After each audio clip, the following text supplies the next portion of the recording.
આપણા વિચારો ચેક કરીશું તો સમજમાં આવી શકે કે ઘણા વિચારો તો એવા છે કે જે માત્ર કલ્પના જ હોય, હકીકત ના હોય.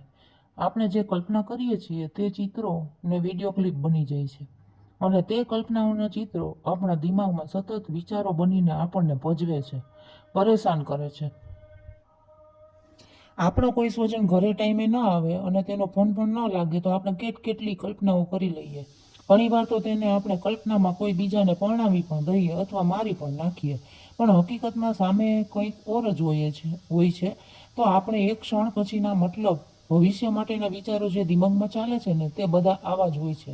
પછી તે કોઈ પણ પ્લેટફોર્મ હોય તે સાચા અને હકીકત તો નથી હોતા.